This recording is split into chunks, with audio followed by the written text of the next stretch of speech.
इस वक्त दुनिया में नेक और परहेजगार और अक्लमंद और समझदार लोगों की तादाद बहुत कम हो गई है। चालाक, अय्यार, मक्कार और धोखेबाज लोगों की तादाद सबसे ज्यादा बढ़ गई है। हर इंसान के इर्द गिर्द कुछ न कुछ चालाक दरिंदे जरूर मौजूद होते हैं जो अपने शिकार की ताक में अपने नाखूनों को तेज करके बैठे होते हैं। लिहाजा आपको इन लोगों के ऊपर नजर रखनी चाहिए। चालाकी जो होती है ना, वो इंसान के काम बनाने की बजाय उसको हलाकत में डालती है, और वो दूसरे के लिए जो जाल बुन रहा होता है, जो गड़ा खोद रहा होता है, उसमें सबसे पहले जाके खुद गिरता है। लिहाजा चालाकी मत दिखाया करें। चालाकी दिखाने से इंसान अपनी औकात को दिखा देता है। सबसे बड़ी चालाकी ये है कि कोई चालाकी ना की जाए, यानी इंसान अपने आप को यूं समझा ले, अपने आप के साथ वो मकर और फरेब इस तरीके से अपने नफ्स के साथ चालाकी करे, अपने नफ्स को खुले आम न छोड़े कि वो हर एक के साथ चालाकी करता फिरे। औलिया अल्लाह अपने नफ्स के साथ, अपने मन के साथ, अपनी ख्वाहिशात के साथ चालाकी करते थे। उसको तसल्ली देकर हर वक्त जो है ना उसको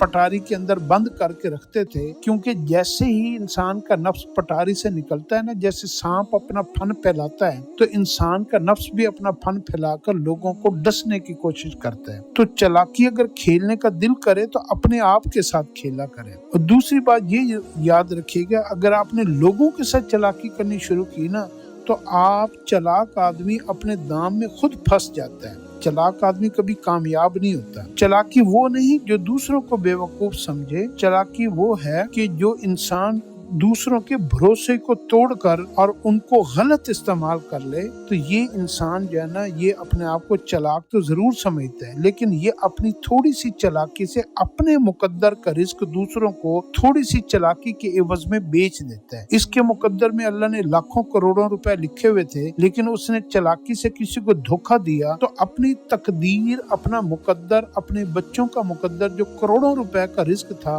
वो उसने एक चालाकी, एक मकर फरेब करके, उसको धोखा देकर उसने उसके साथ एक ट्रेडिंग कर ली, एक तिजारत कर ली, अपना नसीब उसने बेच दिया थोड़ी सी चालाकी और मकर फरेब के एवज में। लिहाजा चालाकी कोई यानी काबिलियत नहीं है, चालाकी इंसान का सबसे बड़ा ऐब है। चालाक आदमी नुकसान उठाए बगैर कभी भी नहीं रहता। तो इसलिए चालाक बनने की कोशिश न करें। जन्नत में भी जाने वालों की जो सबसे ज्यादा तादाद होगी वो भोले और सादा लोगों की होगी। तो आप एक नॉर्मल इंसान बनकर रहें, एक मियाना रवि वाली जिंदगी गुजारें। चालाकी और मक्कारी जो है ना, ये बुनियादी तौर पर यहूद और नसारा का शेवा है। चालाक यार लोगों के साथ न बैठे, न उस तरीके के अंदाज से सोचा करें।